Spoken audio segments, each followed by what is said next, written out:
Alors, un exercice ici de résolution d'une équation. Donc, à ce jour, l'âge de Larry, on sait qu'il est le double de celui de Fred. Et dans 7 ans, ils auront à eux deux 68 ans. Il faut trouver les âges de Larry et de Fred. Alors, quand on dit à ce jour, hein, donc on va mettre ici à ce jour,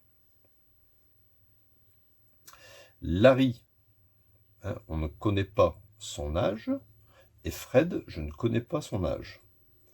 Donc Fred, on va imaginer que Fred a X ans, et on sait que Larry, il a le double de celui de Fred, c'est-à-dire 2X.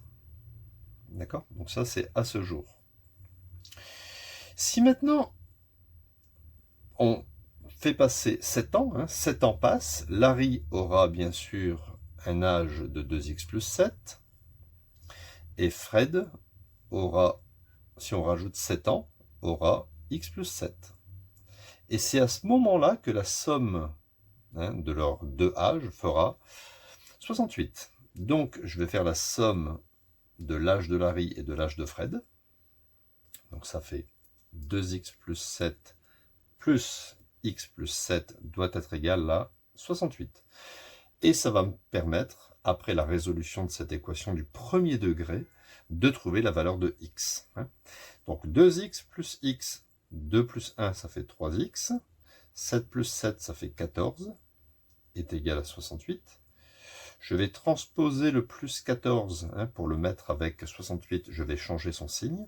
Donc ça fait 3x est égal à 68 moins 14, hein, le plus devient moins.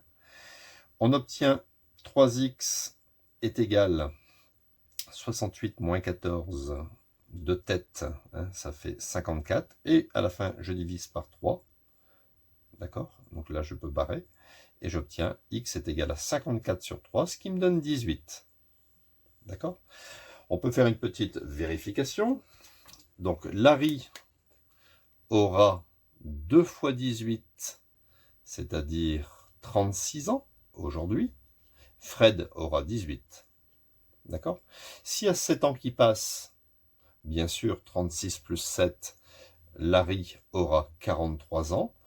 Et Fred, dans 7 ans, 18 plus 7, il aura 25 ans. Et si je fais la somme 43 plus 25, on obtient bien 68.